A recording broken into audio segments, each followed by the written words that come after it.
So, welcome to episode 4 of the MITM podcast. In the last 3 episodes, we introduced all the different members of the band. We had Nick, we had Aaron, and we had myself, Vince, and Dustin interviewed me. But the last member we have yet to introduce, last but certainly not least, is Dustin Scott. So we decided we would flip the script this time around because I don't know that much about Dustin's history or his story. So I volunteered to be the one interviewing this time because I thought it would be really interesting for me to learn as we record this podcast. So Dustin, I guess you can get started by explaining what is your current role in Monsters in the Mirror? Okay, so currently I play bass and I sing. And I help write stuff. So that's the modest version. Dustin plays bass. He sings a lot. He's integral in the writing of the music and the arrangement of the music and recording of the music. He is integral in social media management and PR and marketing. He's the one that edits and puts together all of these podcasts as well. So he's a pretty big deal. He does a lot. So with that, I guess, Dustin, start at the beginning of your musical story. When did music first become a thing in your life? Okay, so for me, I thought about when I interviewed you three, I always asked a question for each one of you. I asked like if religion played a role in all that. And the reason I asked that is because for me in my story, my religious upbringing was like very influential for me. So it's not that it's going to be a religious debate or anything, but it's just, you'll see, it's kind of hysterical actually. So I was, raised very Christian, very kind of fundamentalist Christian, little bit old school and everything. Nothing crazy. Like, we were allowed to listen to contemporary music, but we kind of had this vibe, and I don't know if my parents came up with it or if it's something we got from the church we went to, but we had this like philosophy where like, if you get near something that is sinful or evil or harmful, then that is going to rub off on you and you're going to get that on you. It's a contagion or whatever. So with that in mind, when it came to like music, I wasn't allowed to listen to quote unquote secular music, like music that didn't claim to be Christian, because, what goes into your ears, it goes into your heart, that kind of thing. And to an extent, I still believe that. Like, I'm kind of careful what I listen to. But so my introduction to music was very much like, as a kid, we always cleaned the house on Saturday mornings. It was like the family thing. We all had our chores. And my dad had this it's like a 1970s stereo, like super old analog, really retro vintage looking. And they would play basically Christian contemporary music on that while we were cleaning. So it was always like Michael W. Smith, Newsboys, Casting Crowns, Mercy Me, all those kinds of things. And that was kind of my first exposure to like bands and stuff. I mean, prior to that, the only thing I can remember is that my dad always played guitar. His family comes from down south, so we're from the hills of Kentucky. So, he's always got an acoustic guitar and some sort of Southern song type thing. So like the songs he would play were very like, they were usually gospel and they were usually Southern, the song he sang a lot, that's like kind of special to me is Old Rugged Cross. And it's very religious or whatever, but like I don't know, just something about it. He always sang that. He loved that song. So always seeing him play the acoustic guitar and then hearing those Christian contemporary bands, like that was kind of where it started for me. Cool. Yeah. So what you're saying, like pretty much from the moment you were born, you were born and then immediately like your parents have you in church and you're getting exposed to the Christian contemporary stuff. And see, that's interesting for me because, my early religious influences were Catholicism, and it was my grandma, as I explained in mine. So all I heard when I was really, really young was like hymns and stuff, like the real ancient hymns. Amen. And it never occurred to me that like Christian contemporary music was around back in the 90s, like when you were a kid. Do you remember what it was back then? Was it like, had the Newsboys and Casting Crowns, had they been around since like the mid 90s when you were little? And well, I'm a young guy, so that'll help a little bit. I was born in 91. So when all this stuff was like becoming real to me or whatever, it was probably like 98, 99. So we're talking like late 90s, early 2000s. And that was, right about when all those guys were kind of doing their thing. Okay. And like the worship music at my church was like the midpoint between hymns and like Hillsong United, which that might be some Christianese for a lot of people listening, but like, Hillsong United, like these big Christian contemporary worship bands today, I mean, like the lead singer looks awesome. He's got the shoes, he's got the hair, the vocalist is just awesome, and they do everything perfect. I mean, it's really cool music. The hymns are like the very dry, no instruments version of that. But what I had from when I was young until when I was about 6th grade was like, we had a tambourine. So like, and my dad would like volunteer sometimes to play acoustic guitar, but like, it was like acoustic guitar, piano, and like a tambourine would be going. So it was kind of old hokey type of music. Now, correct me if I'm wrong, because I think you grew up in it and you know more about it than I do. But when you say Hillsong, like they're like a church that's like super massive and super popular, like globally famous. And didn't they kind of like build the entire church around their music ministry and this modern, like contemporary Christian sort of like it's gigantic, right? Yeah. I don't know a ton about the church. I just know that their worship team, Hillsong United or whatever, and we would always play their songs at, like when I was in youth group and I was on the praise and worship team, we would play their songs because they wrote the best ones, like them and Chris Tomlin.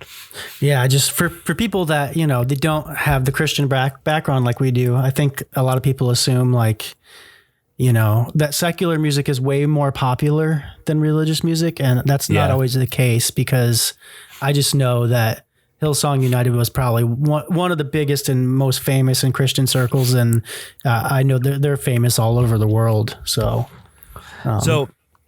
I think what I'll do with this story, if you're okay with that, is I'm going to just kind of talk about the music that I listened to first and kind of what that journey looked like, and then I'll go back and talk about at what points during that story did I kind of plug in and start playing instruments, because they're almost two stories that go parallel. So is that cool with you, Vince? Absolutely. Okay. That was going to be my next question. So cool. So with this, it's funny to think about, like taking these notes and thinking about this the last couple of days has been like hilarious, because I listened to all that stuff, and the next step from there was like, I'm sure my parents were like, we got to find some music that the kids will like, like they're getting up there 10, 11 years old. Like, what are the kids like these days? What's hip? That had to have been their thought, because what emerged during this time was like the heyday of Christian rock as a culture. And so this period that I'm talking about now is like right before that, when the Christian culture would kind of try to copy what the secular world was doing and try to make like a safe version for kids, for teens, whatever. So when I was probably fifth grade, 6th grade, like Backstreet Boys and NSYNC, they were on the scene, man. Everybody was all about the boy bands, and those two, that's what it was all about. I mean, at school, kids would talk about, I like NSYNC and I like Backstreet Boys, like it was that whole thing. But for me, we had a band called Plus One and another band called Jump 5, which were they were like the Christian version of that. I mean, everything was the same types of songs, same types of harmonies, everything was the same. It's just they sang about Jesus instead of girls or whatever.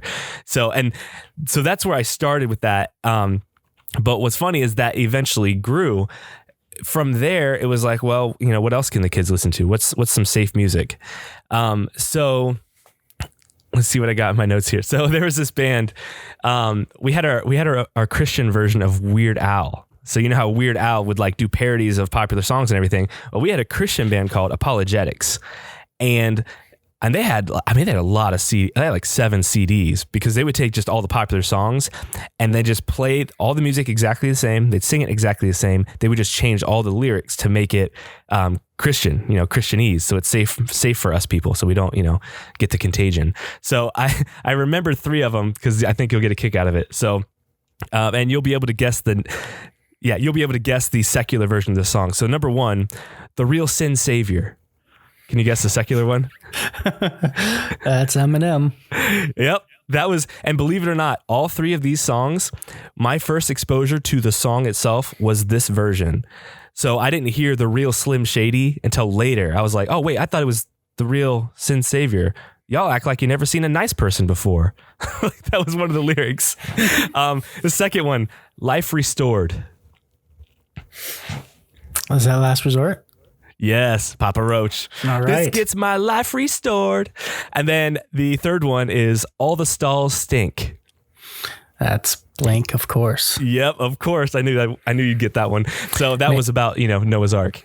Man, that's funny. I'm learning so much because, I spent time in that Christian contemporary culture in my high school years, but I feel like you just spent way more time in it, and you know way more about it than I do. So it's exciting learning new stuff. So yeah, dude, continue.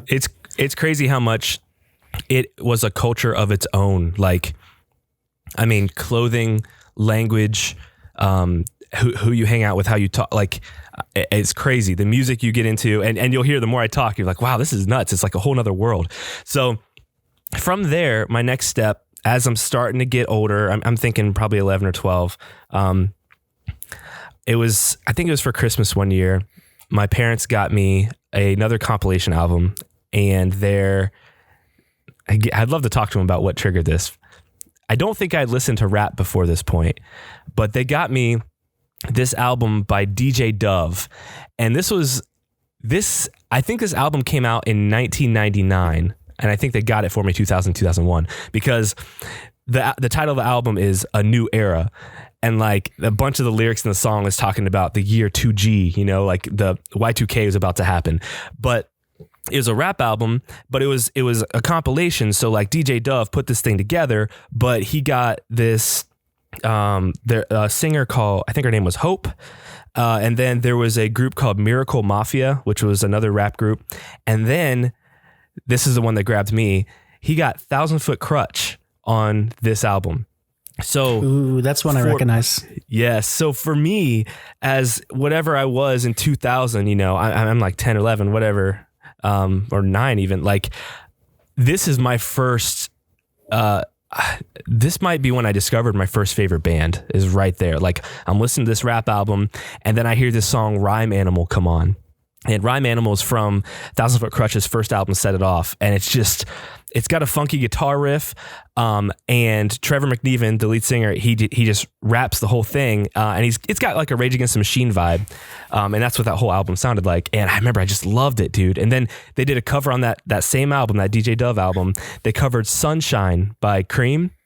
And again, first time I ever heard that chorus, I've been waiting so long.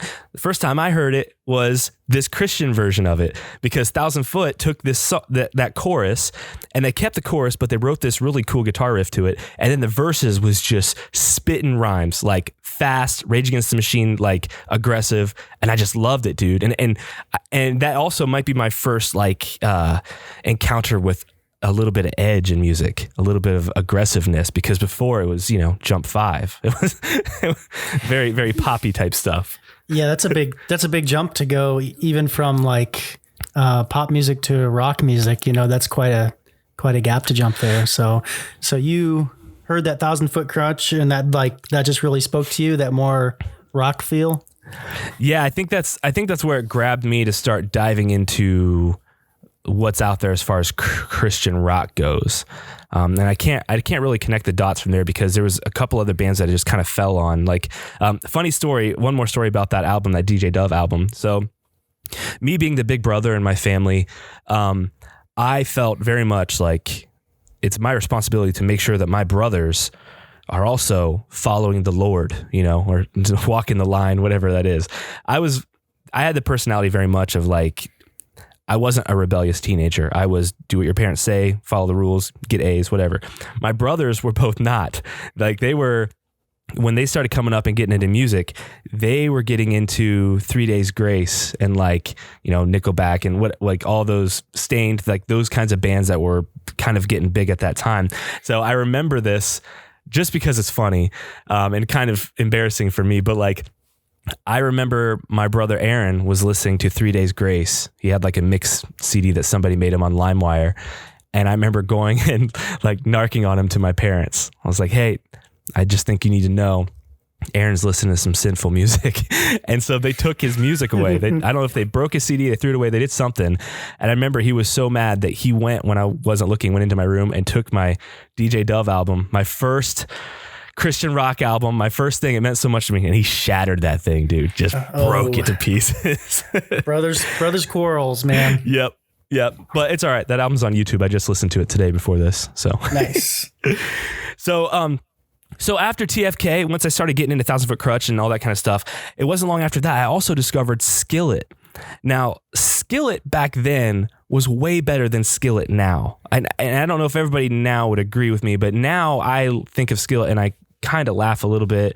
I mean, like they put on a good show and they're whatever, but like back then, Skillet had an album called Alien Youth, and that was the one that I discovered. And it was like, our friend Keith could explain Skillet better than anybody because he's followed them through a whole journey, but they started as like a worship band. But then when they stopped doing worship stuff, they created this new sound that was very unique to them at that time. And it was like industrial. It was like these really fat, thick guitars, really in your face, and industrial is like the only way I can describe it. It just sounded weird. And he had so much grit in his voice that like he was hitting notes, but he was basically screaming. And I remember Alien Youth just grabbed me, man. And not long after Alien Youth, they released Collide, which was the even better version of that, like that industrial sound, just super, super cool.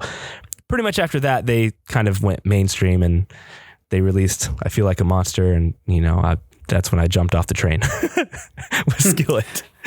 Yeah. Skillet's another one of those names I recognize and I remember from my times in the church and stuff, but I'm not as knowledgeable as you. Like, I don't remember what album it was that I came in on. I remember it was probably their earlier stuff. I haven't heard any of their newer stuff, but I remember liking that too, liking Skillet as well. Mm-hmm. So, and then so Skillet, you say around this time, like what age are you around this time you're getting into Skillet? This is all happening like 9, 10, 11. Okay. So I'm still not quite teenager, but I'm like kind of waking up to stuff a little bit. And after that, I think Skillet is kind of what opened my eyes to like Christian rock, the culture, because from there I discovered what became my favorite band for all of my adolescent years and all of my early 20s. And it was Reliant K. And I don't know how it's connected. I don't know where the dots came from, but like, you know, I like back then the Christian rock culture was like I got a magazine, a monthly magazine called CCM Magazine, and it was all about this Christian rock culture. And there'd be an article in there about Reliant K, and then there'd be another one about Switchfoot and their new album coming out. And then I remember specifically there was one of these like they asked their readers, who's the better vocalist? Matt Thiessen from Reliant K or Jason Dunn from Hawk Nelson. And I remember being like, oh dude, it's Thiessen all the way. Like I was so into it. And when they got the results back, everybody voted for Jason Dunn. And I remember being real butthurt about that. And I was like, come on. I mean, yeah, he's good, but like he's no Matt Thiessen. So just curious. I know at least for Aaron and I, it was mentioned that some of these Christian festivals, Alive, you know, had a really big impact on our views on music. Did you go to those festivals as a kid also? And did those have an impact on you? Oh yeah. I forgot about Alive. I didn't put that in my notes, but that came with this. That was like, I discovered all these bands, learned everything about them. I knew these bands like sports fans know quarterbacks. You know, like you can talk to a football guy and he's like, oh yeah, and he can just name all the quarterbacks. Like I can't do that, but if you were to ask me about all the bands from like 2000 to 2007, who their lead singers were, what albums they released, like it's kind of surprising how much I can do with that. And a live festival very much contributed to that, because here I'm going to this church as I get older. I'm like 12 years old or whatever. I can go to the youth group now. So now I'm going to the cool church. I'm not listening to the old fogies anymore. Now I'm at a church where, like, you know, cause we had the other side of the building, and our worship team, like, Eric Reisner, he on the guitar, man, full distortion, just shredding the drums. There's no drum cage. There's no drum shield. No, he's jamming. Like, it was like a rock worship team or whatever. And I love that. And that was my goal, to get on that. But that was another culture that I became a part of, that Christian rock culture. And so they would always go as a youth group. We would go to a live festival every year. And it was always late June. It was always like June 24th through June, whatever, 28th or something like that. And it was always super, super hot. Everybody was sweating and chafed and smelly, and porta potties and everything. And the live festival staff were nice, but they wouldn't let us do anything that resembled moshing. So, you know, heavy bands didn't really do well at a live. That was something I ended up getting kind of sick of with it. But I discovered my current favorite band, Emery. I discovered them at a live festival. So that's kind of a cool memory for me. And actually, I'll talk about a live a little bit later when I talk about one of the bands I was in, because we were able to play at a live festival, and that was like a dream come true, because I was like, oh, I went to this festival all these years. And so, okay, so from there, let's see, talked about all this stuff. I mentioned that I did, like, my parents got me that rap album, and I did get pretty into rap. Like, even today, I'm still into it. My religious journey is very much a deconstruction journey. So, like, I wouldn't say that I'm like atheist or like not a Christian per se, but I'm very much far from it. But I still, when it comes to like rap in particular, I don't listen to anything that's not what I used to listen to. Like KJ52, John Rubin, Grits, Family Force 5, like all those guys, because still a lot of today's rap is like objectifying women and being fake and money, and, you know, it's just same as country music. So I don't really get into that, but like still the rap that's real and has good lyrics, like that's still very much a big part of me. I think 1,000 Foot Krutch probably is what started that for me. That's awesome. Yeah. They say that psychologically, like, you reach the age, it's like around 14 years old, where music kind of imprints on you, you know, and that music that really impacted you around those early teenage years will kind of stick with you forever. You'll always be like willing to listen to that stuff, and, you know, it never kind of goes away. So that's pretty cool. So in that experience, even when I'm still embroiled in that culture and everything, I did start to feel like I loved Relient K, man. And I still love Relient K. Like, their lead singer, Matt Thiessen, he has a higher toned voice, just like I do. So, you know, when he sings, his notes are higher, and they did a lot of 3 and 4 part harmonies in their music, which I just loved. Like, I loved all that stuff. But I did start to feel like there's no aggression, there's no edge. Like, they had one song on their album called Life After Death and Taxes, and there's one part where they have like a scream in it, and it was it was cool. It's a good song, but I remember thinking, like, is that the heaviest they can go? Like, I felt like they were in a box, and so that started to get me thinking more about what else is out there, like heavy wise, edgy wise, like screaming. What's that all about? Everyone says it's the devil, but like I was kind of curious about that. And probably what started to help me tip my toes into that is one of my friends introduced me to Linkin Park when I was in 6th grade, I think it was, because I just remember being at the elementary school, and I remember him showing me the song Numb by Linkin Park. And I remember thinking that song was like just so awesome. Everything about it, how sad it was. Like, I would listen to it in my bed and feel super emotional, even though I was only a 6th grader. Like, what do I got to be emotional about? Would you say that song was like the first non-Christian song that you allowed yourself to and like listen to and enjoy? I think so. It's that, or I know there was a couple Eminem songs that because there's just a bunch of kids around me in 6th grade that would just talk about it. And like, I don't think Slim Shady was it. I can't remember the name of the song, but it was one of the ones that came out around that time. It was another Eminem song where it was like, clearly I wasn't allowed to listen to it, but my friends showed it to me and I did listen to it on a cassette tape, by the way, like a Walkman. Somebody gave me a Eminem cassette and I listened to that.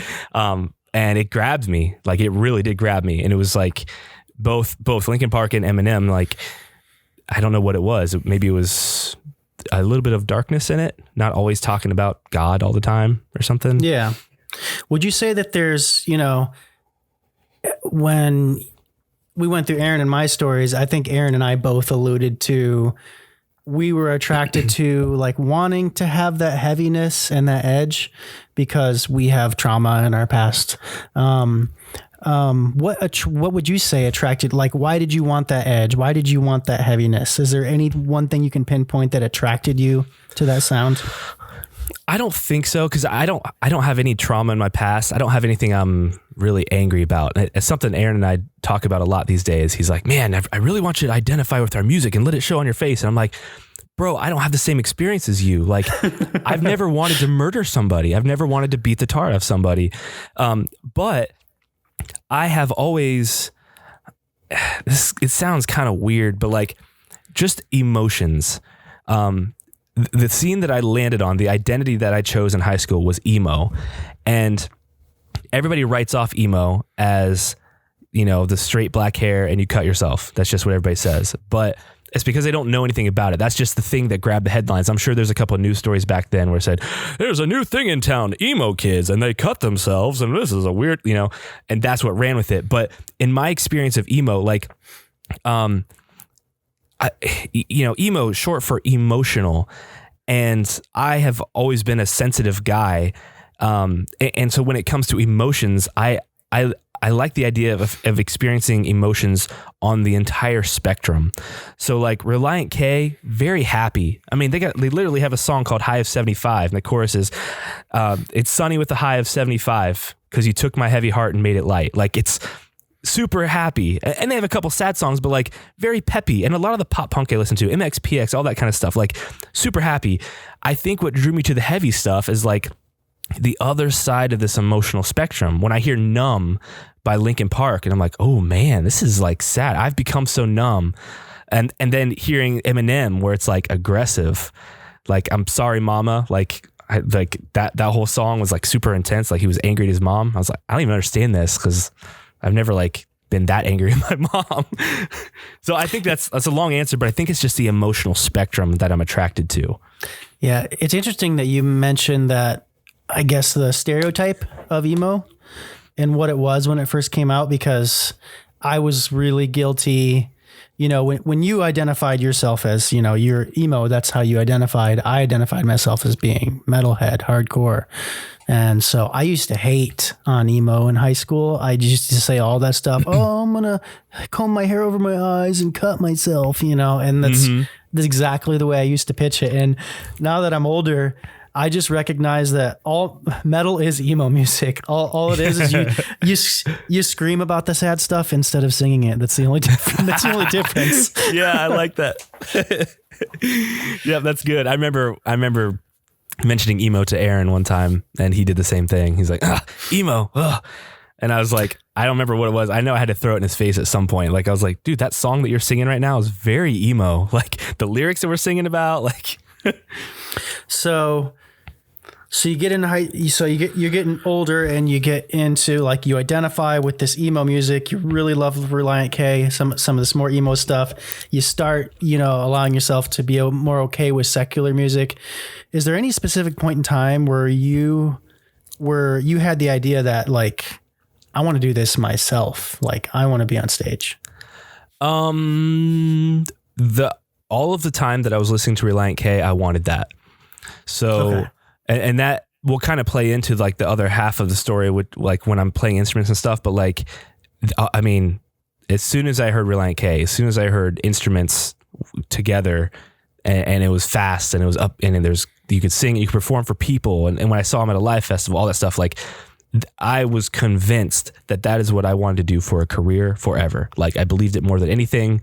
And even into college, I believed that, like, I got a degree to teach as a backup plan.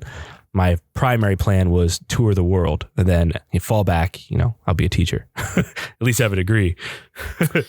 So you were all in. Did you already have like an instrument picked out that you wanted to play? What did you want to be first? Always guitar. It was always be a guitar player. And preferably like a rhythm guitar player, because that's what I learned. That's what I got comfortable with. And I learned playing Reliant K and playing MXPX. So lots of power chords, octaves. I remember I learned in the secular band Green Day, their American Idiot album. When that came out, I remember that was a big one for me too. And I just would play the whole thing through. Just song one, sit there with my crate amp and my BC Rich guitar that I still have in my garage, and just break out those power chords, man. Yep, we all been there. So when I started to kind of feel that wanting to experience, like Linkin Park, ooh, there's some heavy, what is this other half of the spectrum? That's where I wanted to look into heavier music, and I want to hear this screaming music and see what this is all about. And again, I don't know how I discovered this, but it probably was through my CCM magazine. It was probably like, hey, you want to listen to Slipknot? You should check out this band, because there definitely were articles like that. But the band that I landed on, maybe because of the name, was Demon Hunter. I remember hearing the name and thinking like, oh yeah, okay, these guys are Christian. I mean, they hunt demons, man. They're supposed to be heavy. Now you're talking my language. I still love Demon Hunter. Demon Hunter is the band that opened up my eyes to the world of heavy music, like in so many ways. And ironically, how they did it was their second album is called Summer of Darkness, and very good. It was another one of those albums. Sometimes bands do this where they'll get like a guest vocalist on like almost every track.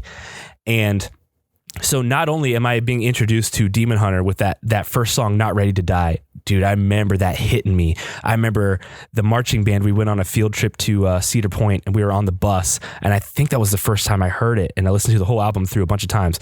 But I just remember being on that bus and just that riff at the beginning, and then his throaty growl, like, oh man, like I'm almost experiencing it now because I'm like so nostalgic. Or the Triptych album where they open up with that female choir. Yes. Yeah, real good stuff. Not to rabbit trail too much, but did you know they basically started out as a graphic design company for other bands, and then their music was just a side thing, and that ended up hitting big. So yeah, I love Demon Hunter. I think that's wise. I think that with even today with the music industry and stuff, everybody needs to have something else that's like provides something besides just music to listen to, because music to listen to is like not as entertaining. Like people hear it and then they move on. He needs something else valuable. That's why we're doing this podcast. Hopefully this is some value to somebody. It's perfectly free. Listen to us talk about the old days and talk about how we run this band moving forward. So, all right. So Demon Hunter, you're getting into heavy music. When did you get a guitar, like your first guitar, or are we not there yet? We're not there. I mean, it happened earlier than this. Okay. So the other thing about this Demon Hunter album is because they had the different vocalists on every song, it allowed me, by discovering Demon Hunter, I could then discover 5 other bands, because on track 3, I think it is, they have a song and they had the vocalist from Haste the Day on there. And Haste the Day, he's got that classic, like that throaty growl thing that he does. That's like a totally different thing. It sounds like a zombie type thing. Oh yeah. And that they had that clashing with I forget his name, Ryan Clark from Demon Hunter. Their 2 voices going together. Oh, what is that? Oh, that's another band. I got to check out that band. And then Dead Poetic, their vocalist, was on there. And then ironically, Trevor McNeven from Thousand Foot Crutch was on one of those songs. And so here again, I'm like, all my dots are connecting, like Thousand Foot Crutch, the first band. I love their rap music, and oh man, now they're plugged in with Demon Hunter. Like all this culture, we all work together. We're all on the same team here.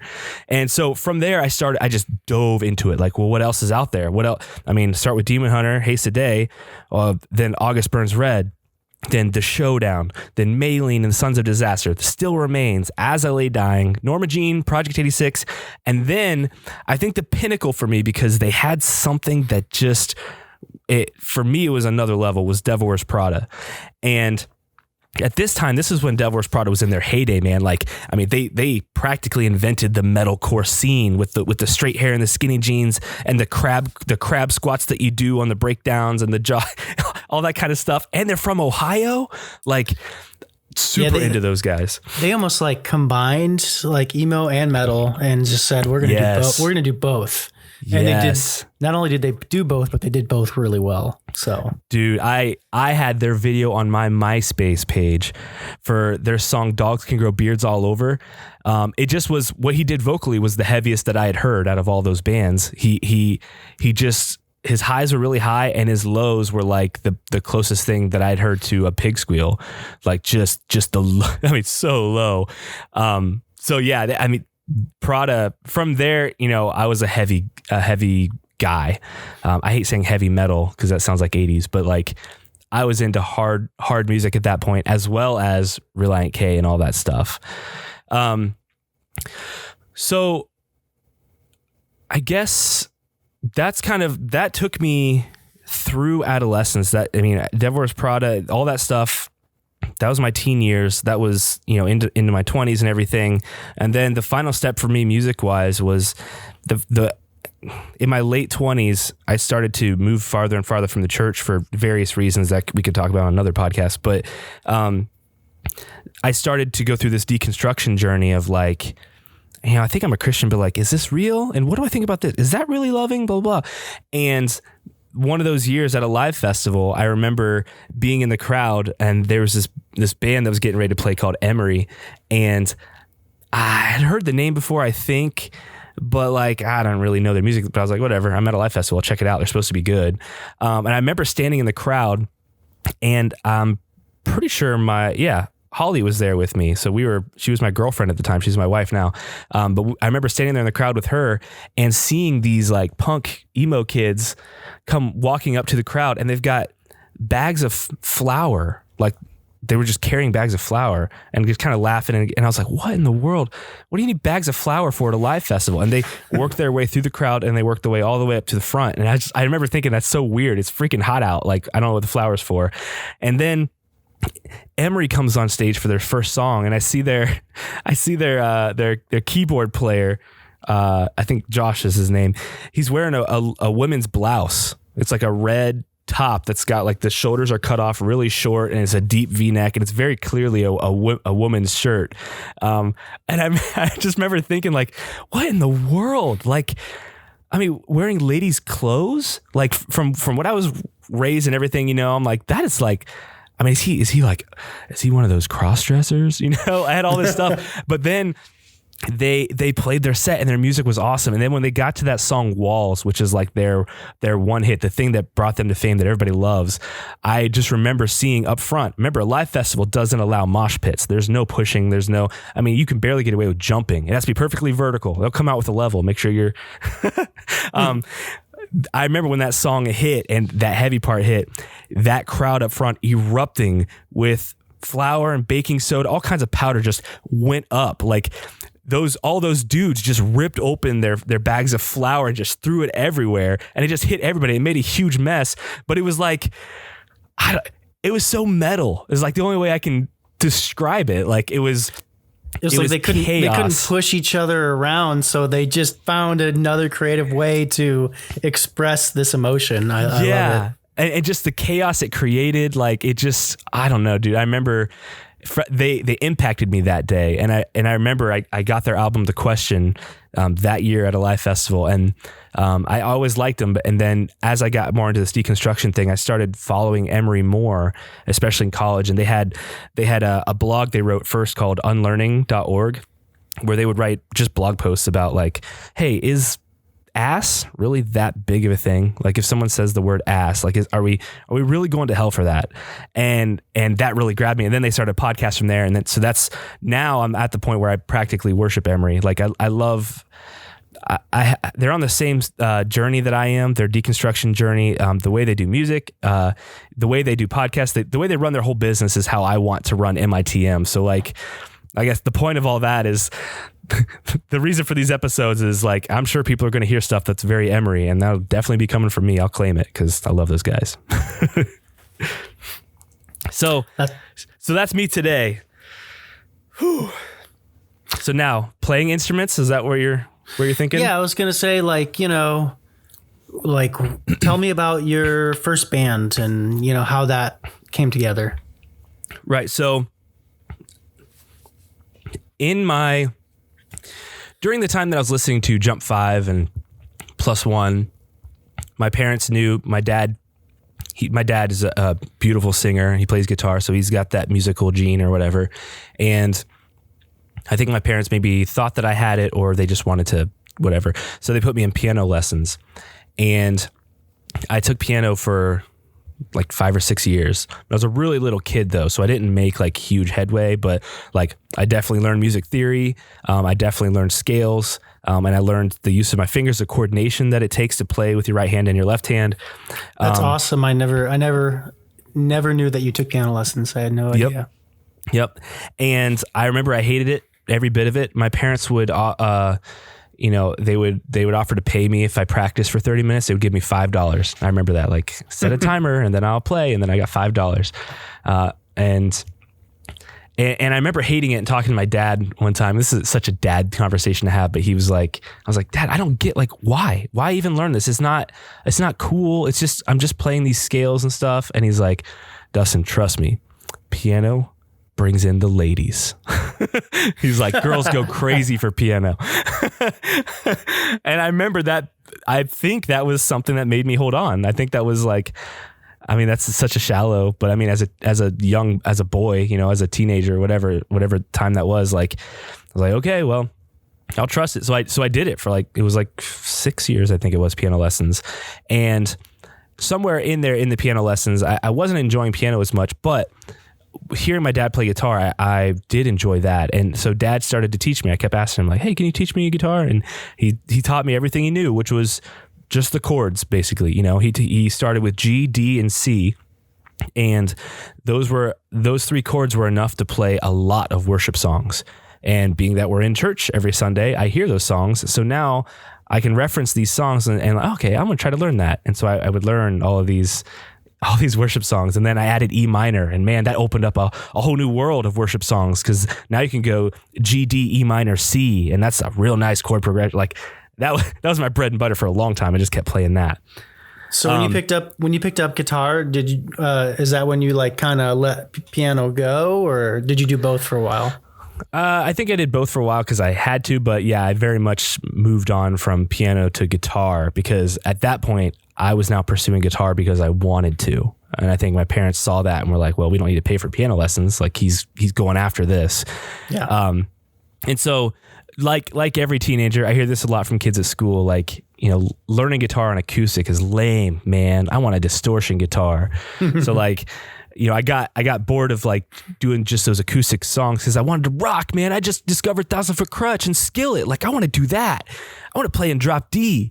So I talked to my parents about it, and there was that one year for Christmas they went to Sam Goody, I think was what the place. There used to be a store in Bellefontaine called Sam Goody that sold CDs, and I don't think they're around anymore, but that's where I got all my Reliant K albums. And I remember being in there and I saw this, it was around Christmas time, I saw this BC Rich starter set, and it was a BC Rich Warlock. So it was one of those sick looking guitars, that's like got the with all the edges and the points to it. Yeah. I had one of those too.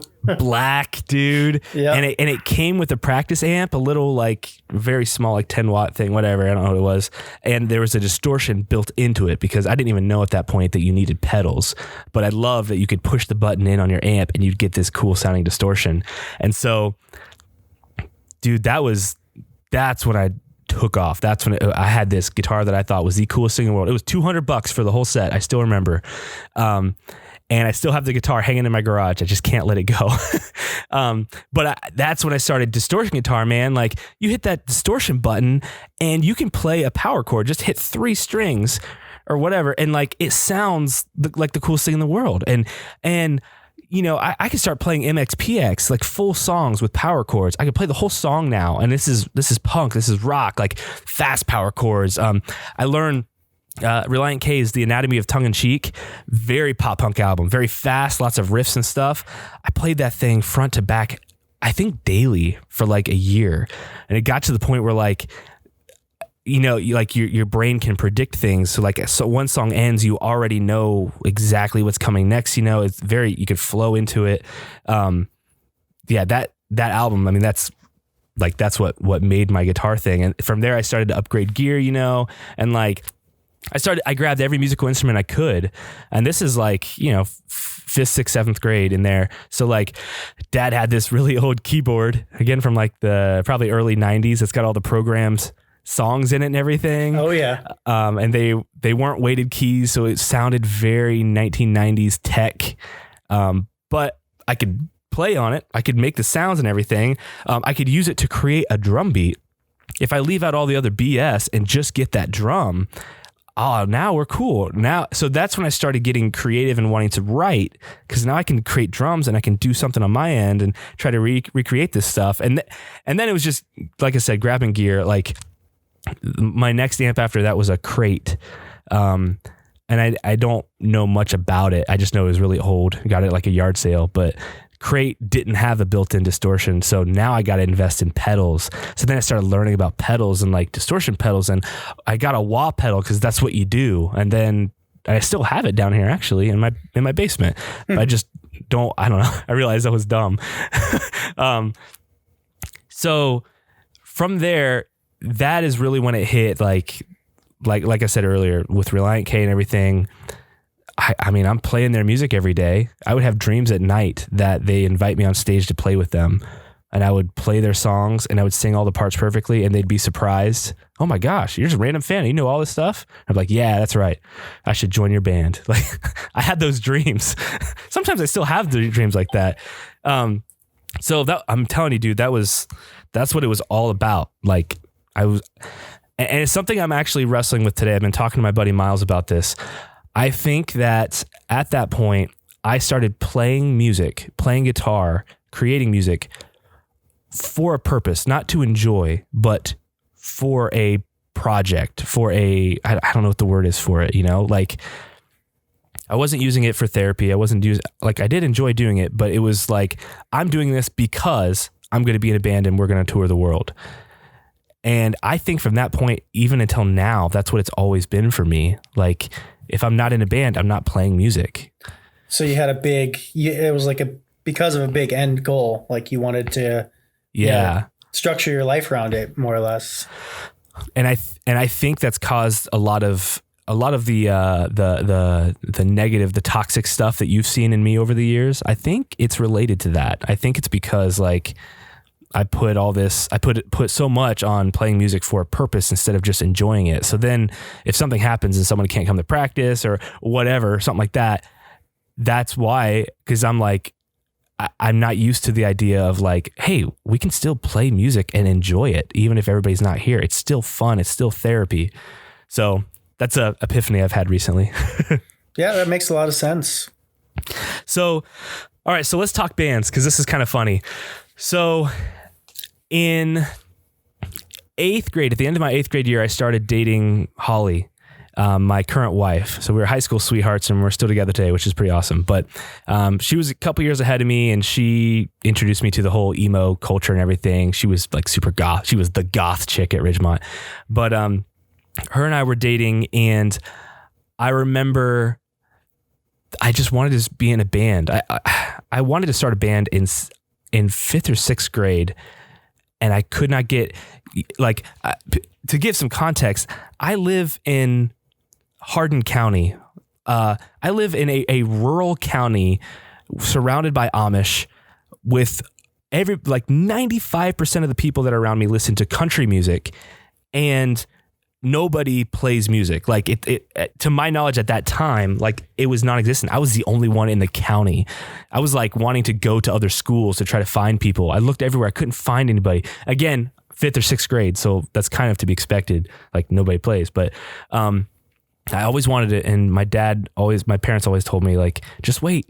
As you get older, like, you're going to find other people in the high school that are older and they'll play, they'll want to join a band with you or whatever. And I waited. 7th grade, nobody, nothing at all. 8th grade, nobody, nothing at all.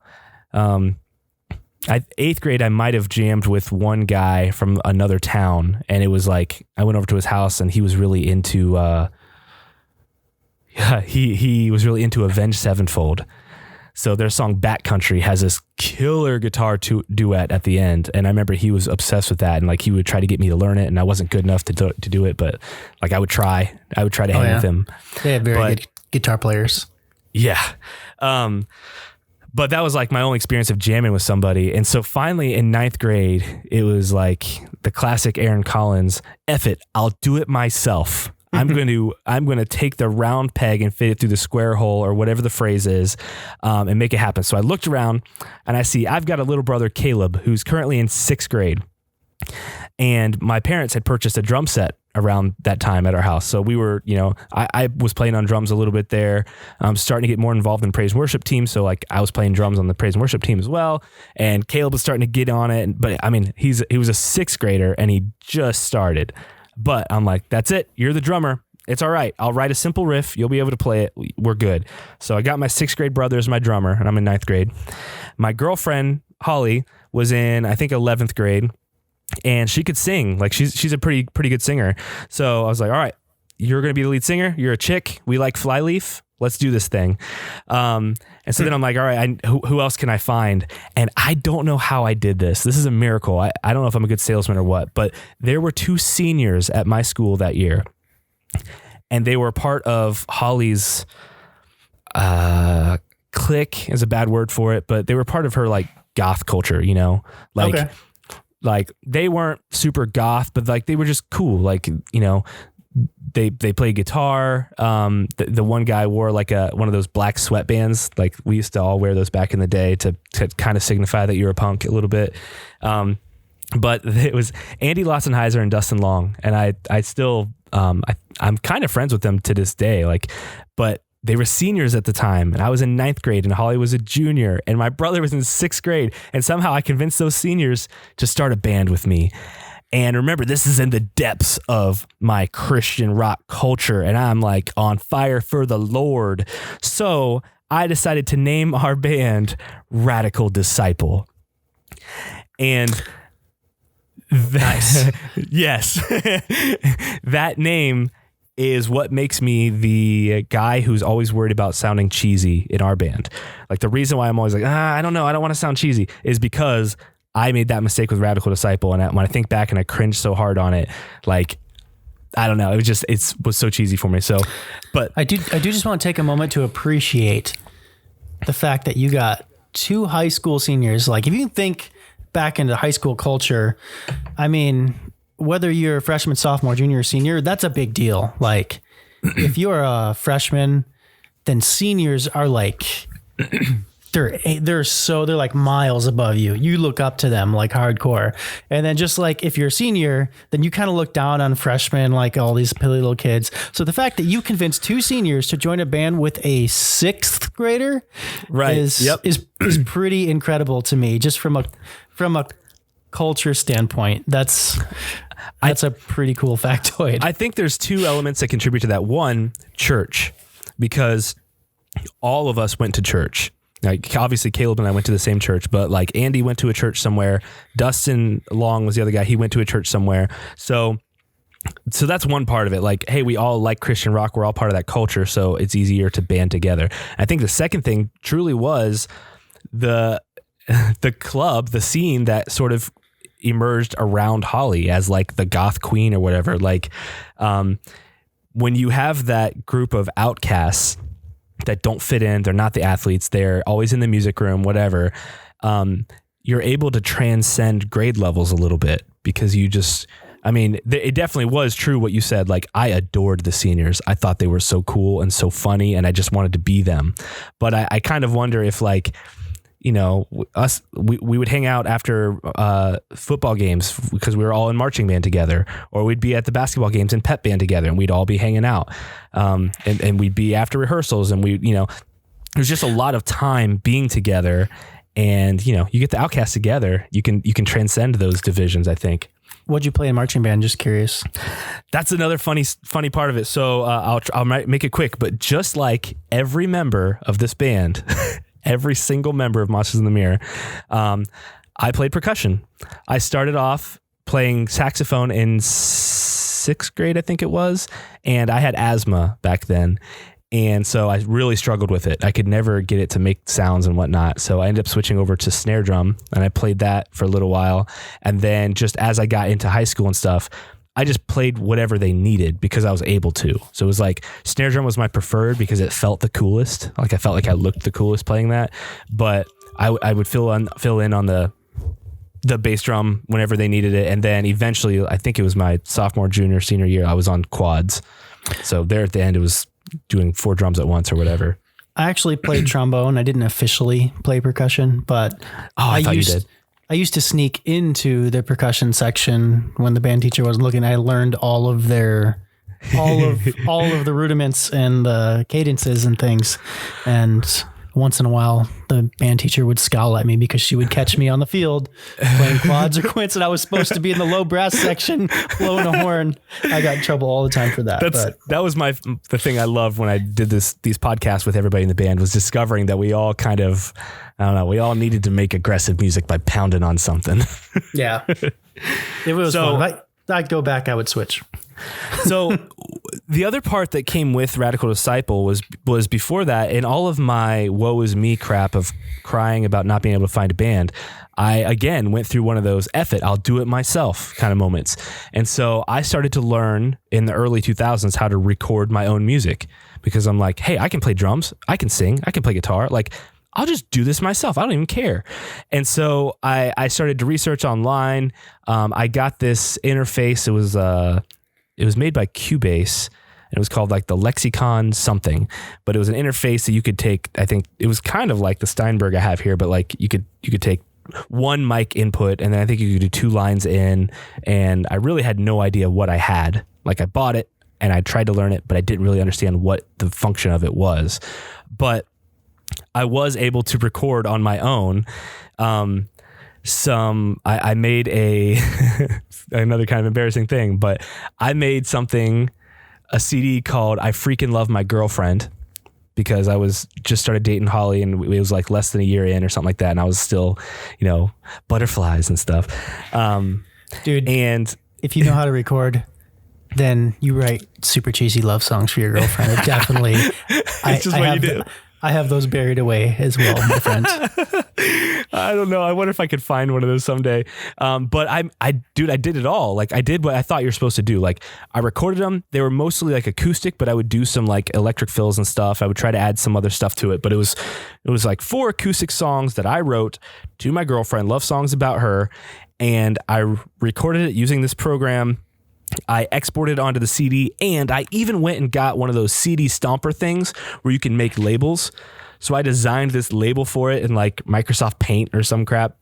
And then I made a bunch of them. I made like 30 of them. And I think I even took them to school and sold them to somebody, because I think this was my 8th grade year. And I told friends, yeah, I made a CD, man. Yeah, I totally did. Oh yeah, here you can, yeah, $5. Like, I'm pretty sure I actually did that. Holy Heck crap. yeah, man. This is starting to sound like Saturday now. Like, similar stories, very much. Yes.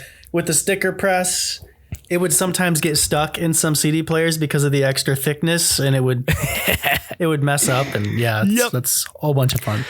So Radical Disciple, we wrote 4 or 5 songs, and we played very few shows, maybe 3 or 4 total. And like our first show was on a semi-truck trailer at like a 4th of July party that Dustin Long's dad was throwing, I think. So it was like our bass player's dad was throwing a party, and he was nice enough to let us make noise there. So we played whatever. It was dumb. Like, I mean, they gave us pity applause. Pity support. It was nice of them. And I really appreciate that. That was a memory. I guess that was my first show ever, now that I think about it. So that was cool. And I remember, I think it was after that show, we all went to Taco Bell together. And you know how we were talking about this before, Vince, like, it seems like every band that you're in, you have a after show Denny's run or an after show Waffle House run. I think we did a Taco Bell run for that one. And there's a YouTube video out there somewhere, and I have it on an account that like we made. So I have a video of us, all of the people in Radical Disciple at Taco Bell making one of those, we used to call them suicides when we were a kid, where you mix everything together. I think I saw that video because one time I was on YouTube browsing around and it recommended a Paint the Sky Black video I've never seen. I know we haven't gotten to them yet. Yeah. But I was like, oh, I never saw that. This is cool. I'll watch that. And then it started recommending me like other stuff that you made that I had never seen. And I went down the Dustin Scott rabbit hole, and I seen all kinds of stuff on there. It was a good time though. Yeah, dude. I got a kick out of it. YouTube's a funny thing. It's been around for so long, and I was in on the ground floor. So like you could almost trace a lot of my life story using YouTube videos. I got high school projects on there and all that stuff. So yeah, that's a pretty cringy, embarrassing video. But that was also my first foray into video editing, which is another, hobby that I really like. So that band, we ended up breaking up because the two seniors went to college. Makes sense. They grew up. Yeah, and I remember being mad about it. And it was so stupid that I was mad about it, because like Dustin went to Cedarville University, like a really nice school. And I don't remember where Andy went, but like it was totally like, I don't know. Our music wasn't that good. I do still remember one of the riffs to one of the songs, but whatever. That broke up. I don't remember it being super like bad or anything, other than just me being like, man, I finally got this thing. I finally got people together, and now it didn't work out. And so then the next band came, Pleading the Fifth. And this is like, in my entire history, my entire life, this band impacted me maybe the most. Like, I mean, it set me up for everything that I know now, everything that I do now is influenced by this band, because like, again, I'm at youth group. I'm in this Christian culture. Radical Disciple's not there. So I joined the praise and worship team. I start playing drums. Like I was playing drums on the praise and worship team. I love that. I ended up graduating to guitar. And so I was able to play through Eric's Line 6. He had this really cool Line 6 Flextone 3. And I loved playing on that dude. And he ended up giving it to me later. Like it was a really cool gesture. So that was like my primary amp for, as I got, like once I actually got good at guitar, that Line 6 Flextone was the bee's knees. But again, I got that itch. I want to form a band. I had whatever. So I kind of forced it to happen again. I was walking with Holly somewhere, and I was like, hey, would you ever consider learning bass? And she's like, yeah. I mean, what's it about? And I was like, it's easy. It's 4 strings. Like, I mean, you have to hold your finger down over 1 fret and hit 1 string. Like, you can do it. And especially if the music is the right kind, you don't have to shred. You just have to hit the root notes. She's like, yeah, sure, I'm in. And so then we talked about it, and we got another guy who was in her class from Ridgemont, Daniel Scantlin, to be our drummer. So at that point, I'm like, all right, it's a 3-piece. Like, I got it. It's a band. It's a 3-piece. And I remember I was walking with Holly in a cemetery, because we used to walk through cemeteries and like look at headstones and stuff. It was like really romantic because we're, goths or whatever. But I remember she came up with the name Pleading the Fifth, and it stuck. So I like giving her that credit. But we started with Daniel Scantlin, and we recorded a demo. I recorded our demo using my lexicon and my extensive Cubase knowledge. And had some decent songs. There was pop punk, very Reliant K inspired, power chords with a lead guitar line over top. And then at some point we were able to convince this guy. He was the youth pastor's son. His name was Wes. He was my Aaron Collins at the time. He was like, I looked up to him. He influenced me. I wanted to be him. I wanted to be his friend. I wanted to fit in with him. It was like, I mean, he had that influence over me big time. And so again, it was, I thought he was so cool, and somehow I convinced him to join the band. I don't know. I didn't even think our music was really that good, but he played guitar as well, and he could sing pretty good. So I was like, I don't know. I talked about it. He joined. And so now, cool, we're a 4-piece. We got 2 guitars. Wes can do lead and I can do rhythm. So now our sound is starting to get more complex, and Wes brought song ideas to the table that were really cool, and vocal ideas. And then we went through the thing that a lot of bands have to go through, where we had some issues with Daniel. I don't remember what it was. I think some of it was legalism within Christianity. Like he was doing something that we deemed was a sin. So that's kind of shameful thinking back on it now, but we ended up firing him from the band. And it was weird especially for me as a introvert who doesn't like conflicts. But I had that conversation with him, like, because this is what I'm doing forever. Like, to me, this is my dream. This is what it's going to be. So screw it. I'll do this really, really hard thing. So we fired him. And we got another drummer named Brandon Shape, and then we were set. It was me on rhythm guitar and singing, and I was the lead singer. Holly on bass. She has, and I still have her bass. It's a Dean, and it's neon pink. Like, I mean, really stands out there. It was sort of like our gimmick a little bit, because people remembered our band from that gimmick. That's cool. I just want to insert too real quick that you've shown me some Pleading the Fifth, and I don't know whether what you showed me was, pre-Wes or post-Wes. But I remember listening to it and thinking, hey, this sounds pretty good. And to be honest, you were probably putting out better quality material at that same exact moment that I was at the time. So, yeah. So, well, that wasn't my recording. What you heard. Oh, okay. What I recorded is, like you said, buried. I found it. I have it somewhere. I found it not that long ago because I found one of my CD cases. I remember I put it in my CD player and I heard that first guitar note and I was like, oh, nope, that's what that is. Turn it up. I'll show you to you sometime though, because you are uniquely positioned to understand it. And like, yeah. We can trade. I'll show you a one Saturday song if you show me one early Pleading the Fifth song.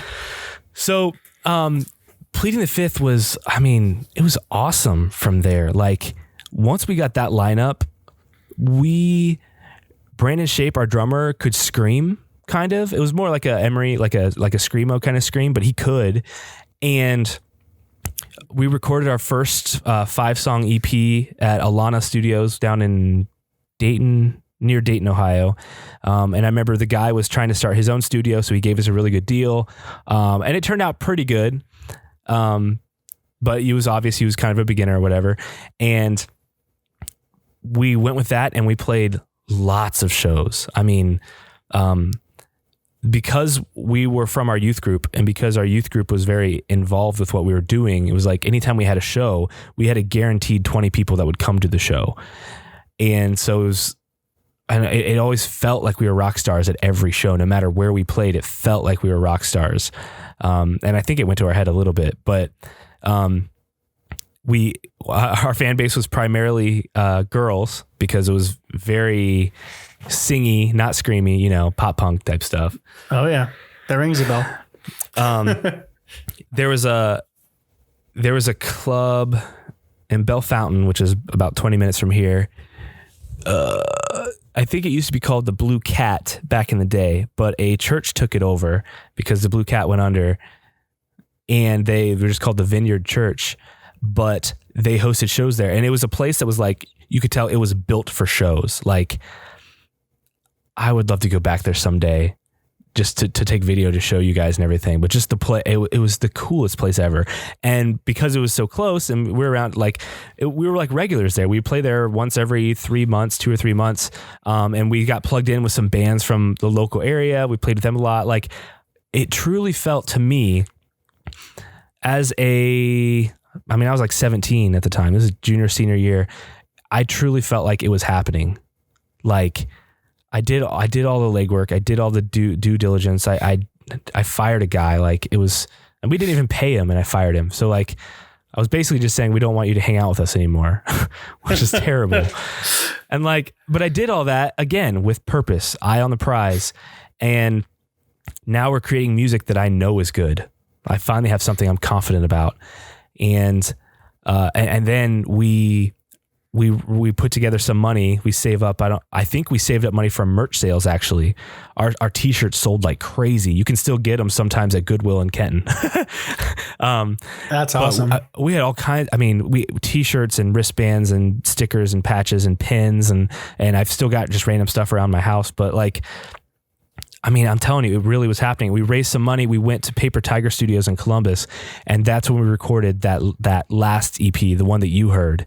Okay. That I'm immensely proud of, because it just, the auto-tune can be a little thick in some places, but like the quality of the harmonies that we did, and the way we wrote the songs, and there was a lot of stuff that happened in studio that was just magic, where it was like, I feel like there needs to be a harmony here. And I was like, hey, just let me go in the booth real quick, hit record. I'm going to try something. And I just tried something in one take, and it created this cool harmony that came out of nowhere. Like, it was just this cool magical moment. And then we had that CD come out, and it was almost a full length for us. I think it was 8 songs long or something like that. And the music was awesome, and we're playing all these shows. The audience is starting to grow. You know, we played with Tequila Monster, and they're still around. That's who I'm trying to hook us up with at some point in the future, because those guys were really cool.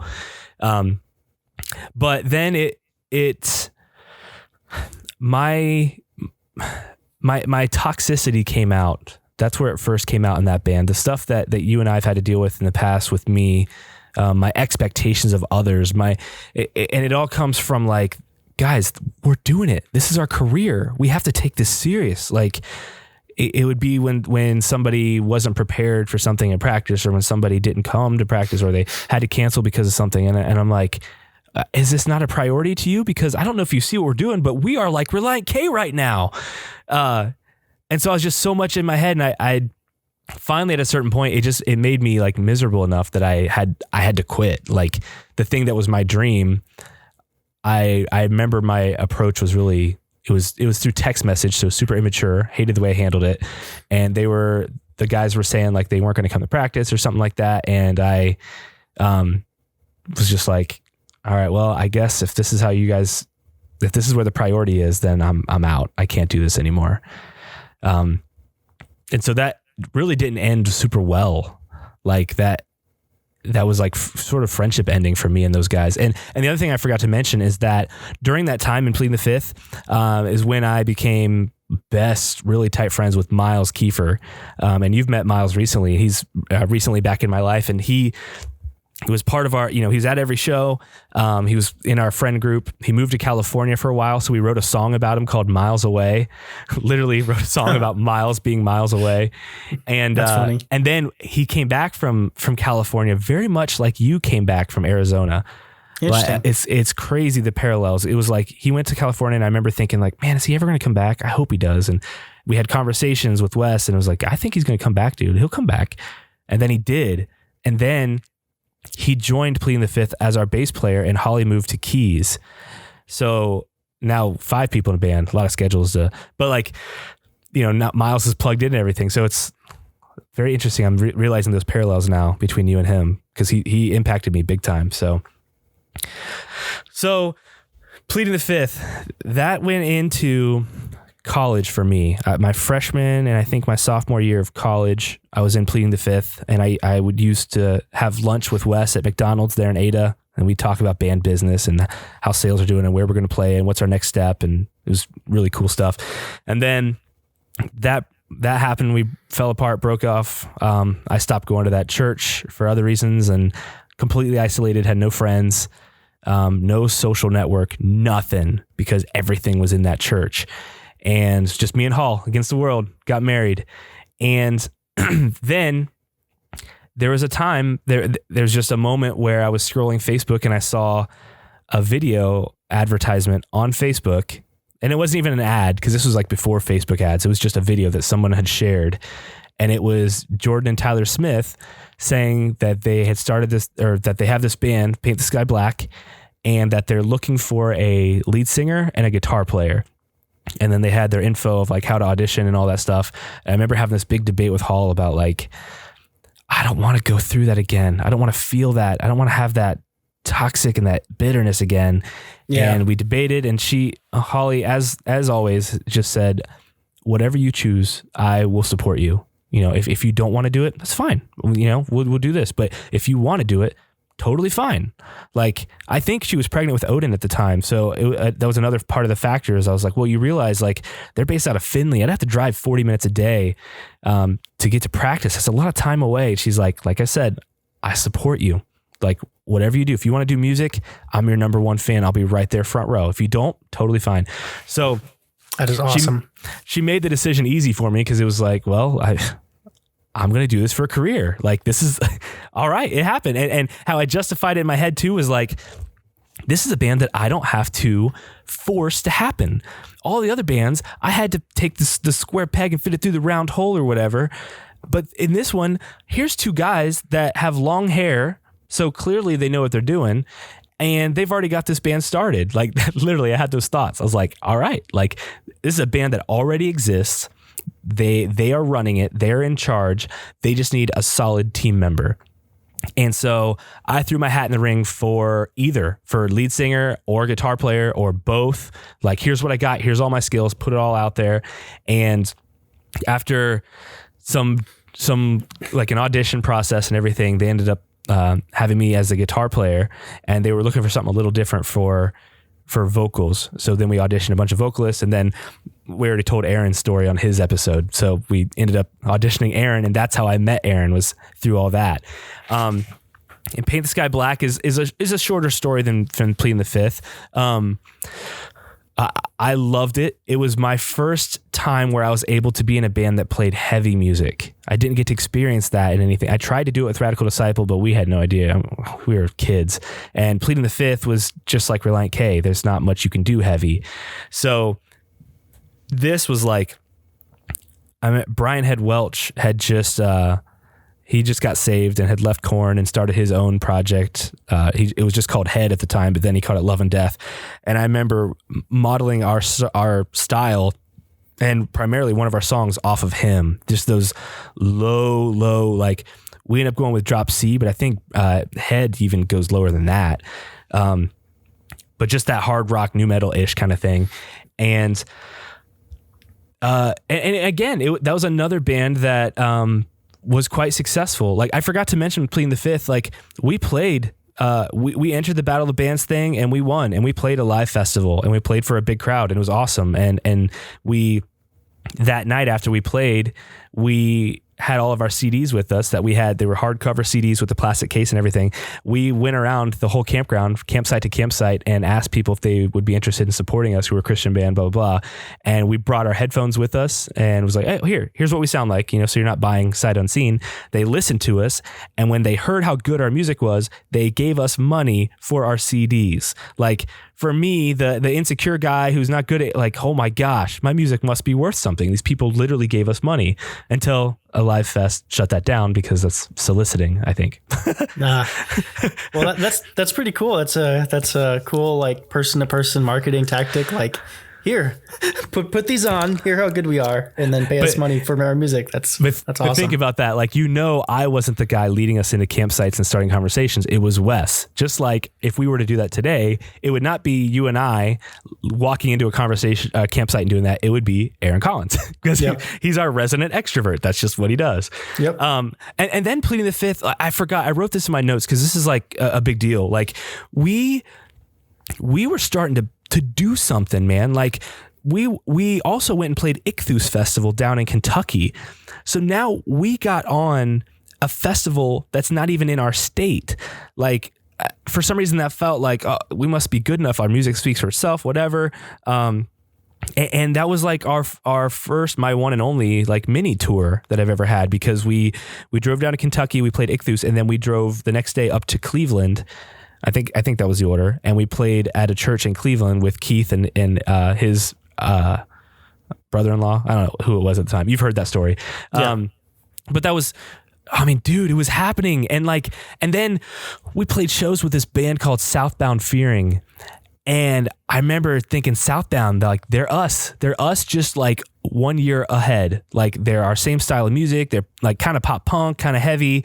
They're doing it. I started talking to Brady, their lead singer, Brady Leonard, and he actually called me one time and I remember I was living with my parents. I remember being in my room and talking to him on the phone, and he called me. This guy, this adult, who's a lead singer of a band who I looked up to, called me and said, "Hey, I like what you guys are doing. Like, you guys got a lot of potential like that." I think he might have gave me the connection for Ichthus and everything. And he's like, "Well, hey," so he gave me all this advice, and I'm just soaking it up like a sponge. And I remember him saying, when Southbound was kind of coming up, he said, there was this band from Toledo called This Beautiful Republic, and they took us under their wing. Like, they gave us advice. They kind of helped us get on gigs and stuff, and they made us who we are today. Like, we just needed that jump start, and This Beautiful Republic did that for us. And he's like, I would really like to do that for you guys. I want Southbound Fearing to take Pleading the Fifth under our wing so that we can give you the bump to help you get going. And he taught me. Go ahead. For those people that may have not heard the previous podcast, unbeknownst to you, in Southbound Fearing is Nick Myers. Like, did he play drums? Did he say he played drums in that band? I don't remember. I don't think in Southbound. I think he played bass or guitar in Southbound. Okay. But it's just interesting small world thing because, Pleading the Fifth and Southbound are playing shows together, and it would be like, over a decade later that Monsters of the Mirrors formed. So yeah, like, we were in the same room. We played at Broken Chains Church in Bowling Green. It was this church that they set up in this mall, and I'm pretty sure that's where we played, where Pleading the Fifth played with Southbound Fearing and Philmont and The Wedding, and we were in the same room. And then to take that even a step further, I think Nick said that he played in This Beautiful Republic. Yeah, he did for a while. So This Beautiful Republic was like, they were... In the Christian rock world, they were there. Like, they did a song with Aaron Gillespie that they just never took off the radio. It was just always on, and they toured the country. So, like, the way it was all connected and everything, it was just, I had every reason in the world to believe that Pleading the Fifth was my dream, the thing that I thought I would always do. So when that broke up, that created a lot of demons in me, and a lot of what I deal with now is still from Pleading the Fifth. It sounds like you had a lot of potential, and I could see how losing that would be traumatic for you. Yeah.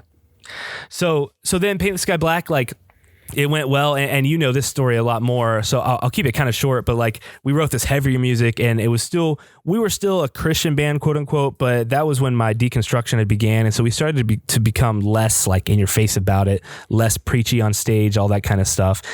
We recorded our first song with you, which was awesome. That was my first experience, like, meeting you, working with you. I remember tracking the guitars for that song Silence with Tyler, and you had us track the guitars clean, which I remember thinking was so strange. And I was like, well, I tried recording and I didn't know what I was doing, so I'm just going to trust this guy. He knows what he's doing. And so we gave you the raw track, the raw clean thing, so you could, tweak it and make it sound good. And it was amazing. Like, that song, that was my first time hearing myself in a heavy band and hearing myself scream. I had a scream in that song that you harmonized with Aaron's scream with this cool dubsteppy, like what you did there was magic, and like another really impactful thing for me, because I can take you to the spot on Ohio Northern's campus. When I heard it, I was shoveling mulch and I heard it in my headphones, and it just like melted me, dude.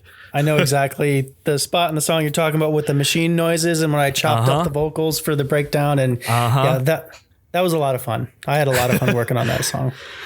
So with that, we ended up doing maybe just 2 other songs. I think it was just 2 other songs. And with those next 2, it was kind of like recording singles. And we went back to Paper Tiger Studios, where I recorded with Pleading the Fifth, just because I knew the guy. We could go record there and everything. And I don't remember what the reason was. Bobby Leonard was Paper Tiger. They're one and the same. Yes, Bobby Leonard. Yep. Okay. So he did the Pleading the Fifth album that you heard, and then he also did the Paint the Sky Black stuff that you heard. He did good stuff. I remember like I recorded the one song for you guys, and then your next 2 songs after that, you went to him. Mm-hmm. And when I heard Job and The Life That Won't Satisfy, I want to say. Yep. Right, those 2. When I heard those 2, I remember distinctly thinking like, damn, he's better than me. Like, and I remember like sitting with that, and it kind of upset me in a way. I wasn't upset at you guys, but I was just upset with myself that like, man, I really got to work harder and be better at this so that I can be better than Bobby Leonard someday. And so lit a fire. I guess it's up to people what they think, but I think I've reached that point at this point. Yeah. So. Oh yeah. Yeah. I can say that with confidence, my friend. No offense. Yeah. If Bobby ever hears this, your work is awesome, man. Yeah. I'm just a little bit better than you. Sorry. Yeah. I'd love to talk to Bobby again. I hope I bump into him someday. He lived in Columbus at the time, and that was such a trip for us, man.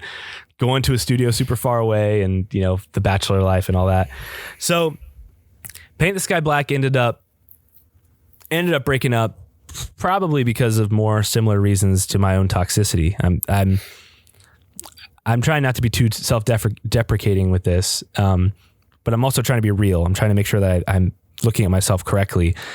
We did have some things of like people being late to every practice, or people not coming to practice, or people saying they're going to practice their parts and not practicing, and all that kind of stuff. And so it started to create a lot of tension, a lot of things to try to work out.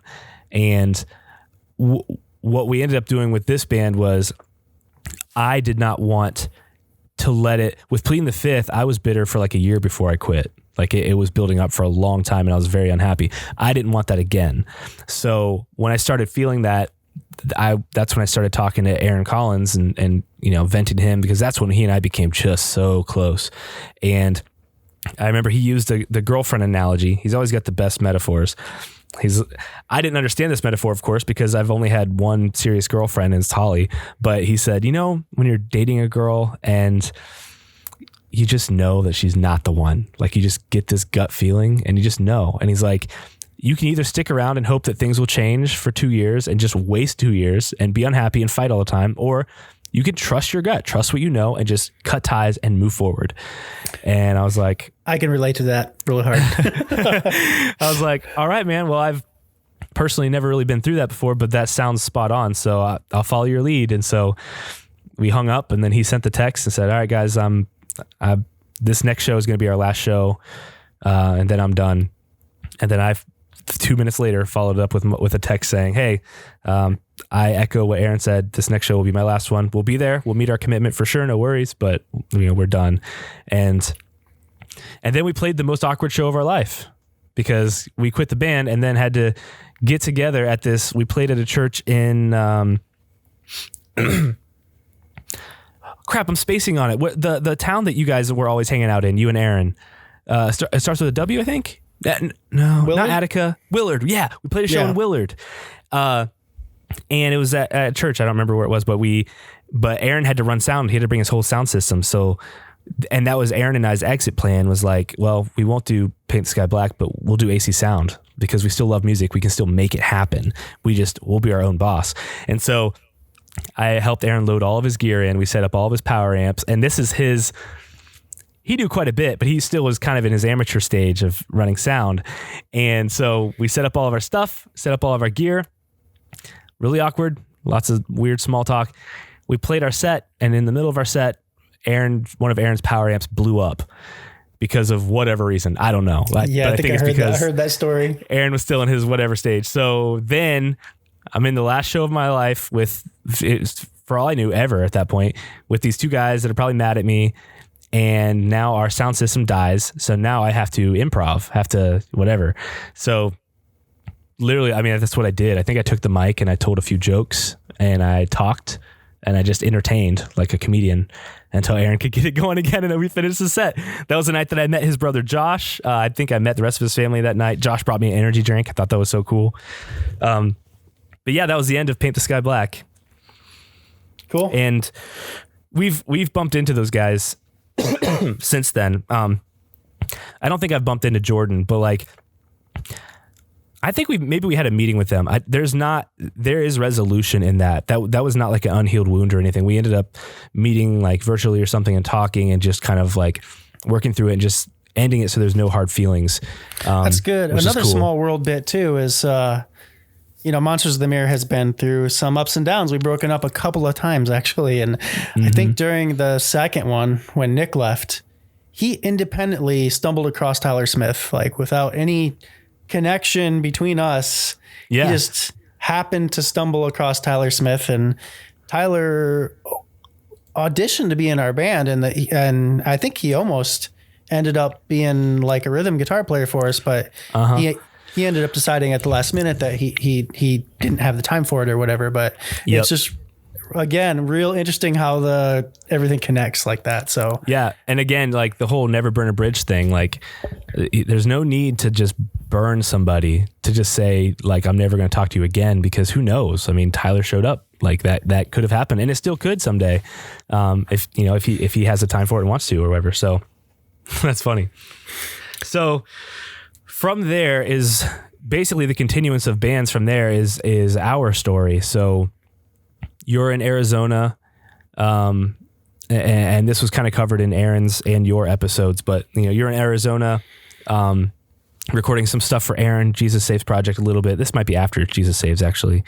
I think that Aaron and I we did a lot of AC Sound shows, and I think the whole time we were doing these shows, we were talking about, this is great, but man, wouldn't it just be so great? Like, if we could be on that stage, if we could be playing too, like we could be performing, like that's really in us. Like this isn't really scratching that itch. So then Aaron, I don't remember what song he wrote. He just started writing stuff on the acoustic, and he came up with some really cool songs. And so we had an original, and we started jamming. I'd go up there and we'd jam on acoustics and sing together. And again, we weren't playing just for the fun of it. We were playing, for me, to create a band. So that's another moment that I kind of missed. But Silent Killer. So I had kind of explained in mine that I recorded that solo Christian acoustic album for Aaron back in 2011. He called it No Price on a Soul. We had planned a follow-up album. It was going to be a sequel album, Aaron's second solo Christian album. And I actually was kind of mad at the time because he wrote a bunch of, there's like 8 or 9 songs that he wrote. And I was like, great, I'm going to do all this work and I'm going to produce it. I'm going to make it sound really good. And I'm going to send it back to you and you're going to do all your vocals. So I produced pretty well. I still have them, like 8 or 9 songs worth of these acoustic material. I put strings in, like did a whole ton of work. And then I sent him back to him and he never did the vocals. So it never materialized. But one of those songs, I still have the original track I made. One of those acoustic songs ended up turning into Silent Killer. That's right. I remember that now because that was one of the things we jammed to in his kitchen, his sitting room. He had that chorus written, and he would play. He would play the chords with this weird rhythm. The beast is growing, and like he would hit all those notes with it. And so we started with that chorus, and then I think. I don't know if I volunteered or what. I came home and wrote just the riffs and stuff for it. Like I just came home and just threw something down in GarageBand that we could tinker with, and then we just ran with it. I'm pretty sure that's what happened, but yeah. So that's where. So we wrote that. We sent it to you, and you recorded it for us. And meanwhile, you're in Arizona. Like I don't even know what we were thinking to do with the band. I think we were thinking like we'll just record songs that sound really good, and then like not perform them live, or eventually we'll hire somebody. Well, I think we were all thinking different things. When that first started, Aaron was doing his whole, I prophesy, Vince, you are coming home and this band is going to happen. I think you and I were both like, well, what could it hurt? Recording some music. Like the worst case scenario is we record some cool songs that would be neat. Yeah. And I think we all kind of wanted that. We weren't necessarily on the same page as Aaron with like, I'm going to move back and we're going to make this into a real thing. But we just we all just wanted to write and record some good music. So we did. Yeah. And I think from there, I mean, we've pretty much covered it in the other episodes. Like long story short, like things worked out and you did come home and Aaron was proved right, which always, man, I hate it when he's right. Right. It just boosts his ego even more. Yeah. Now his ego's even bigger. But we started calling it Saturday or whatever. And we did some stuff and then we just all worked through our stuff. It was my toxicity. And then so you had talked a lot about I think when you're a leader and you're putting a certain level of commitment and passion into something and you don't feel that others are meeting you on that level. it's an insult to you, and it's like you feel like other people are disrespecting your time. Take it personal. Yep. Yeah. And we all have triggers like that. Like that's yours. And like I have different ones, and Aaron had different ones, and Nick has different ones. And we all have some pretty major triggers. And I think I don't think it's heavily weighted toward any one person was the problem or the other. We all had some stuff we had to really look deep within ourselves and deal with and fix. And I personally think all four of us have made really good strides in that way. And the fact that we came back together and are able to have the success that we've had, especially with the recent show that we just did, which went really well. I think that speaks volumes to the amount of like self work that we all have done in the communication. So, yeah, I agree. Yeah. So I guess the final question I have for you is, you know, you started this, the MITM podcast. This is kind of your project.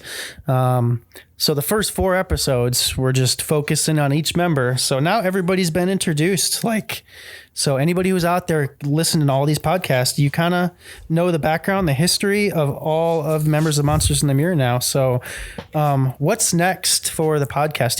Have you thought that far? Do you have ideas? Oh yeah, got a lot of ideas. Okay. I actually have like the next 9 episodes titled and already have drafts in my podcast platform. So they're all planned out and titled and thought out. I don't know if we'll stick with them, but we'll see. But the idea is, so with the 4 of us, this is a great segue. Like we had to work through our own issues, and I think that this band and working with you guys has made me a better human, because I've started studying philosophy and trying to think about like, why do I think the way I think, and how do I do these things, and why does that burn me up? Well, that doesn't make sense. Like doing a lot of work in that area, and it's just made me better. I'm happier now. But also in this band, we've moved at a very slow pace. Like, what is it? What's the time for us? Like, how long did it take us to get that show? We wrote Silent Killer in 2017, I want to say. That sounds right. It took us, we had breaks in between, long breaks where we weren't doing anything because, one person or other was out of the band. But it basically took us from 2017 and the album got finished in 2020. I think it's 8 or 9 songs that were recorded all together. Some of them are still on the album, some aren't. But so it really took us 2.5 years to record a full-length album.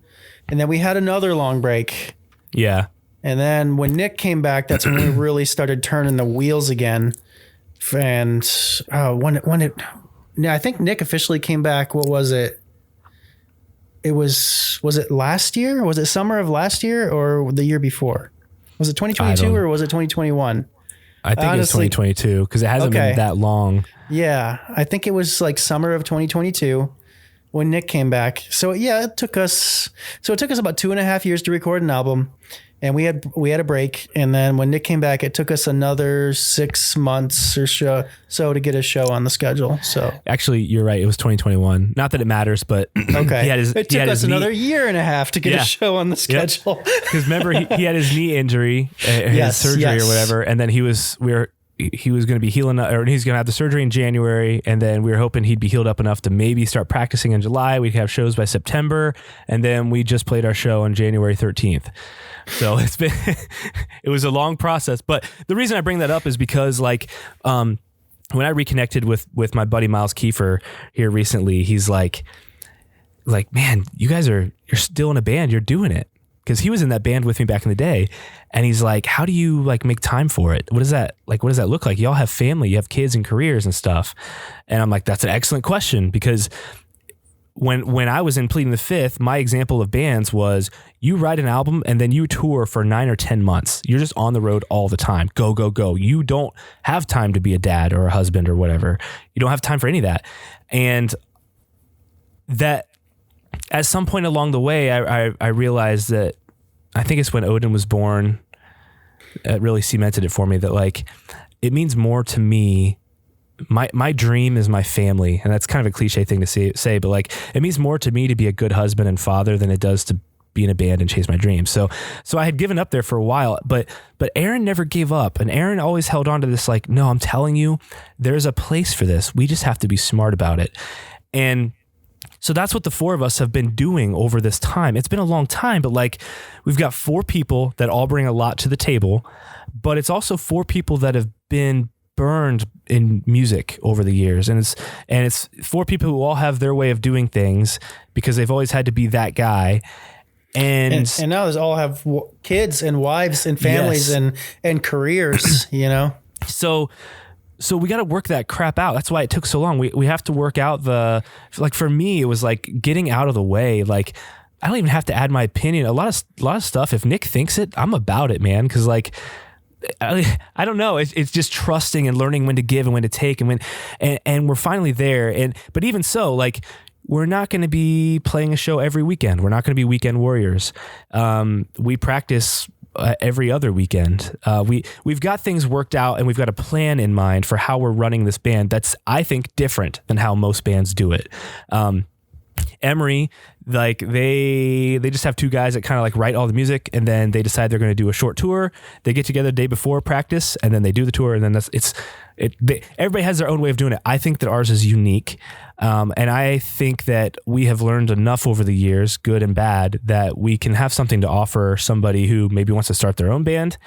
Maybe there's a little Dustin Scott out there somewhere who is just so upset that he can't find anybody to jam with him, or he wants to start a band. Like, if we can save them from those pitfalls, I think that would be interesting and provide a service.